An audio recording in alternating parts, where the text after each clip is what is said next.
आज हम एफवीपी ट्रेड के बारे में बातचीत करेंगे। एफवीपी ट्रेड के बारे में मेरे पास बहुत मैसेज आए हैं, बहुत लोगों के फ़ोन कॉल्स भी आए हैं और वो बार बार बोलते हैं सर आप इसके अंदर ज्वाइन हो जाइए।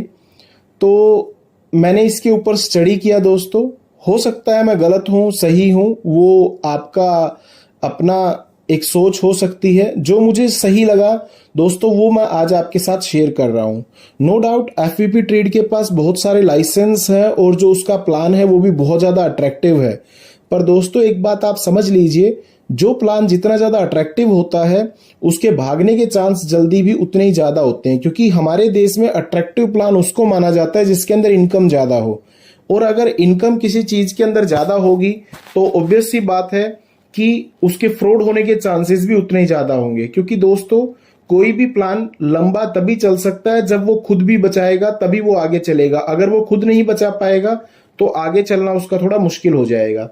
तो हम बात करें एफवीपी ट्रेड की, तो इसके अंदर जो इसकी मैंने एक लाइसेंस अथॉरिटी देखी थी, लीगलिटी देखी थी, उसके अंदर कई सारे मेरे को यहाँ पे अलग अलग सर्टिफिकेट मिले जो ऑस्ट्रेलिया से रजिस्टर्ड थे, कुछ एफसीए से थे, कुछ एशिया से रजिस्टर्ड है। ये ऐसे ही आपको भी एफसीए से रिलेटेड है। इन सभी का मैं यहाँ पे अलग अलग प्रकार से आपको एक्सप्लेनेशन दूंगा और फिर इसके बारे में हम बात करेंगे। तो अगर हम बात करें दोस्तों सबसे पहले तो एफवीपी ट्रेड की बात करें तो विकी एफएक्स के ऊपर इसकी रेटिंग सुधरी है। अगर हम पिछले दिनों से बात करें तो अभी 6.29 हो गई है, और जिसके अंदर ये बताया गया है कि ये फिनट्रैक और एसीएक रेगुलेटेड है परंतु एनएफए से अनऑथराइज्ड है, जो कि कंपनी क्लेम करती है। वैसे विकी इफेक्ट्स अभी भी ये बात बोलती है कि यूनाइटेड स्टेट्स जो एनएफए से लाइसेंस मिला है वो रेगुलेटरी स्टेटस अबनॉर्मल है और इस स्टेटस की जो स्टेटस है वो अभी भी अनऑथराइज्ड यहाँ पे बोला गया है। चलिए ये तो एक साइट की बात है, परंतु इसके अलावा और भी बहुत सारी साइट्स हैं जो क्या क्या बोलती हैं वो मैं आपको थोड़ा सा एक्सप्लेन करता हूं। देखिए दोस्तों मैं एक बात आपको यहां पे कहना चाहूंगा, मेरी वीडियो का उद्देश्य सिर्फ और सिर्फ आपको मार्केट में चल रहे जो अलग अलग इंटेंशंस हैं साइटों के और लोगों के वो बताना है। मैं ना तो किसी कंपनी की यहाँ पे बुराई कर रहा हूं और ना ही ये बोल रहा हूं कि आप इसके अंदर इन्वेस्टमेंट कीजिए। मेरा काम है आपको सिर्फ सच्चाई से अवगत करवाना। अब मैं बात करूं एफवीपी के जो अलग अलग यहाँ पे रिव्यू हैं उसके बारे में बात करूंगा तो फोरेक्स बाजार एक्स एक और साइट है जो इसके अलग अलग लाइसेंस नंबर है उनके ऊपर बात कर रही है। तो अगर हम बात करें एफवीपी ट्रेड के बारे में तो ये अलग अलग लाइसेंस नंबर्स आपको बताए जाते हैं, करे जाते हैं, परंतु यहाँ पे बताया गया है कि जैसा कि आपने स्क्रीनशॉट पे देखा है कि जो एफवीपी ट्रेड है वो एफसीए से रजिस्टर्ड है, एनएफए से रजिस्टर्ड है, ये सारी चीजें हैं। तो पहली बात ये यहाँ पे बोल रहे हैं कि जो ब्रिटिश वर्जिन आइसलैंड है बीवीआई, उसके पास कोई भी फाइनेंशियल ट्रांजैक्शंस या रिपोर्ट एनालिसिस सेंटर नहीं है, जो कि एक प्रकार से हम ये भी कह सकते हैं कंप्लीटली इररिलेवेंट है, मतलब इन सर्टिफिकेट्स का कोई मतलब नहीं होता है। इसके अलावा बीवीआई के पास कोई स्पेसिफिक रेगुलेशन नहीं है फॉरेक्स ब्रोकरेज के लिए, और फिनट्रैक जो एक कैनेडियन फाइनेंशियल इंटेलिजेंस है उसके which has the little in the connection of the forex market, और उसका भी फॉरेक्स मार्केट से इतना ज्यादा कनेक्शन नहीं है। उसके बाद बात करें नेशनल फ्यूचर एसोसिएशन एनएफए की, तो उसकी साइट पे जब हमने चेक किया तो वहां पे साफ साफ लिखा आ रहा है FVP trade not a NFA member. ये एनएफए मेंबर है ही नहीं। इससे ऊपर वाली जो अलग अलग यहाँ पे इन्होंने फेंट्रेक बोला है या एशियाक बोला, उनका फोरेक्स से कोई संबंध नहीं है, और एनएफए से जो एफवीपी ट्रेड है वो उसका मेंबर है नहीं। अब आगे दोस्तों एक और सर्टिफिकेट की यहाँ पे हम बात करते हैं जिसके बारे में बहुत ज्यादा बोला जाता है, वो एफसीए फाइनेंशियल कंडक्ट अथॉरिटी। तो वहां पे एजेंट स्टेटस जो है वो पीएसडी एजेंट है। दोस्तों इस बात को समझिए, पीएसडी एजेंट का मतलब क्या होता है।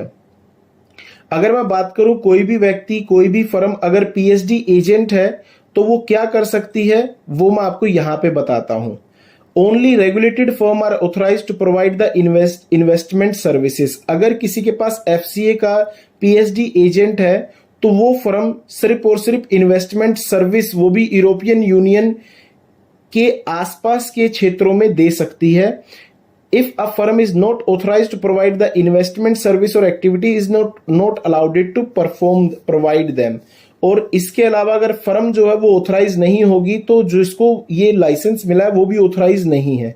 The authorization is only granted when if firm is complies with certain requirement and standard which set out among those other things how firms should treat you and what sort of information they should give you. तो ये PSA agent का यहाँ पे मतलब है कि वो सिर्फ फर्म्स के साथ इन्वेस्टमेंट कर सकती है. Each country regulator keeps the register of the firm with which is regulates the register specific of the type of investment service that each firm is authorized to provide.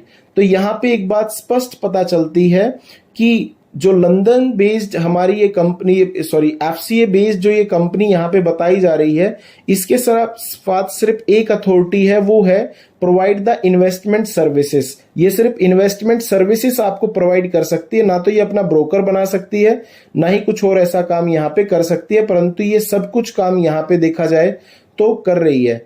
तो इसीलिए हम यहाँ पे ये बात कह सकते हैं कि ये एजेंट नहीं है. अगर यहाँ पे देखें तो यहाँ पे भी लिखा है as you see that FVP trades authorised by the UK Financial Conduct Authority as a PSD agent, a firm that can act behalf of the another firm, its principal as a payment or e-money institution. So license of FTV trade holds not to give right to operate a forex or CFD broker in the UAK.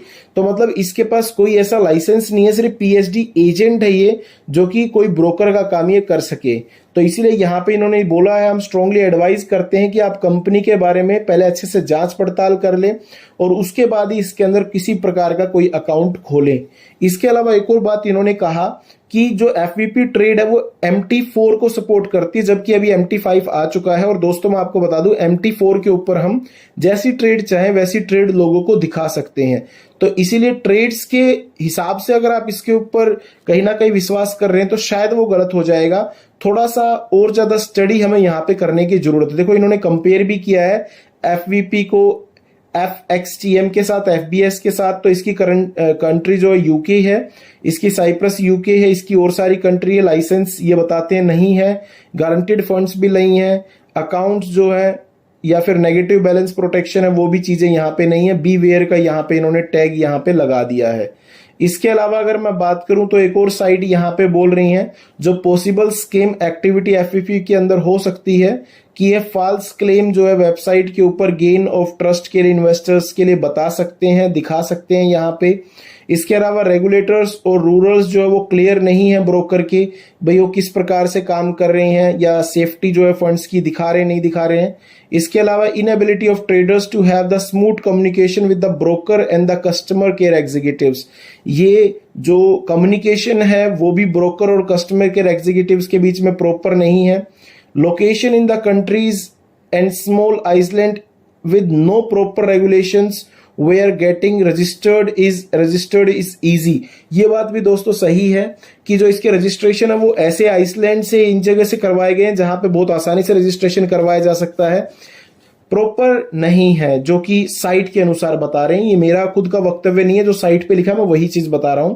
The promises made by the broker are too good to be true on the basis of returns and earning.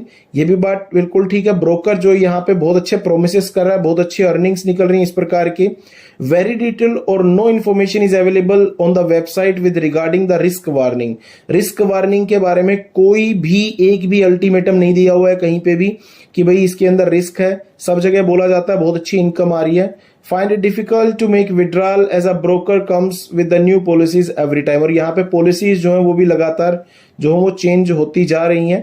तो ये कुछ एक और जो हमारा site है उसके ऊपर बताया गया है. एफवीपी ट्रेड का रिव्यू यहाँ पे दिया गया फ्रॉड रिपोर्ट ऑनलाइन के अंदर. इसके अलावा देखिए एक और जो व्यक्ति हैं जैक डोनल्स, इन्होंने एफवीपी ट्रेड के ऊपर ट्रस्ट पायलट के ऊपर एक डाला है. इसके ऊपर कितनी सच्चाई है, 12 अप्रैल का है, कुछ ही दिन पुराना है. इन्होंने बोला है कि एफसीए रेगुलेशन जो है उसके अंदर सीएफडी ट्रेडिंग नहीं होती है, इसलिए एशिया के रेगुलेशन से भी प्रोबेबली इसको जल्दी से हटा दिया जाएगा और भी जितने भी ऑथराइजेशन है वहां से भी इसको जल्दी से खत्म किया जा रहा है. बट इसकी कितनी सच्चाई है उसके बारे में हम नहीं कह सकते.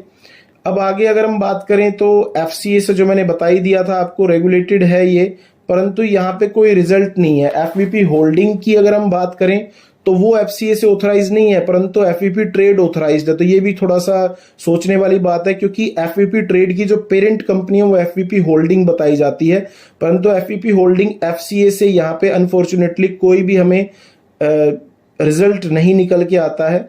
तो यहाँ पे लिखा भी, the client expressly acknowledge that any money of the client transfer in firm will not be stated as the firm own money and the client will rank as general creditor in the firm event insolvency in the equivalent फेल्वर।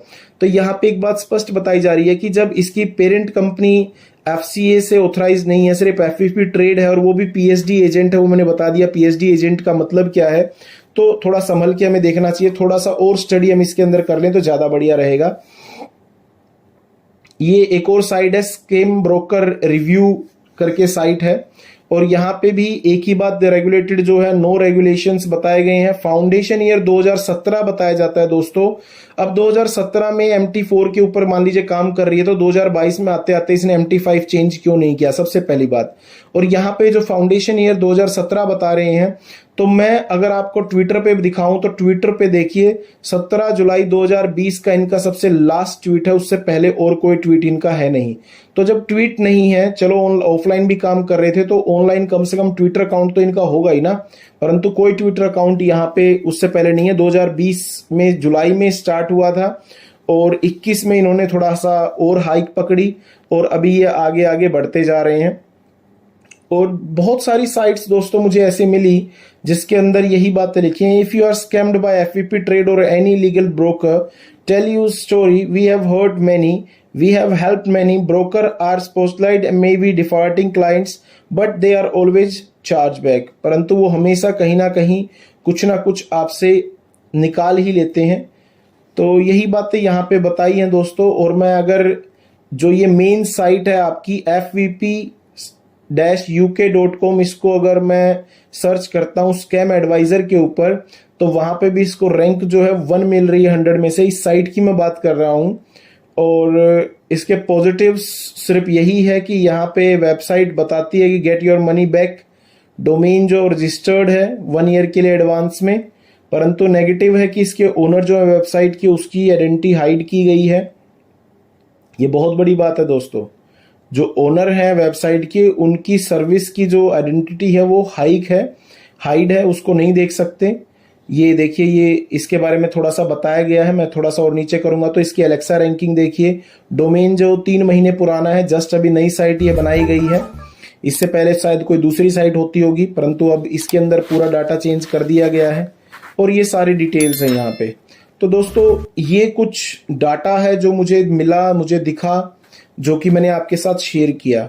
हो सकता है इसके अंदर कुछ और changes हो सकते हैं, परंतु जो मुझे लगा, तो एफवीपी ट्रेड के अंदर आपको कोई भी पैसा इन्वेस्टमेंट करने से पहले एक बार अपना रिसर्च दोस्तों जरूर कर लें। उसके बाद ही आप इसके अंदर कहीं ना कहीं कुछ पैसा लगाएं। और अगर पैसा लगाना है तो उसको भी थोड़ा डाइवर्सिफाई करके लगाएं। ये नहीं कि अपना पूरा ही अमाउंट एक ही कंपनी के अंदर आप लगा दें। देखिए, अच्छी बात है, रिस्क लेना चाहिए। अगर आपको आगे बढ़ना है तो कहीं ना कहीं रिस्क आपको थोड़ा बहुत लेना पड़ेगा, बट कभी भी अपनी पूरी पूंजी एक कंपनी के अंदर बिल्कुल भी ना लगाएं, चाहे वो एफवीपी ट्रेड है, चाहे वो कोई दूसरी कंपनी है। मेरा काम आपको सिर्फ और सच्चाई से अवगत करवाना है। जो अलग अलग साइट्स यहाँ पे एफवीपी ट्रेड के बारे में बोल रही हैं, ज्यादातर साइट्स जो हैं वो कहीं ना कहीं लाइसेंस के ऊपर सवाल उठा रहे हैं और जो ये इनकम जनरेट करके दे रहे हैं उसके ऊपर सवाल उठा रहे हैं। तो आप बेहतर तरीके से पहले अपनी दोस्तों स्टडी कीजिए, उसके बाद ही इसके अंदर इन्वेस्टमेंट कीजिए।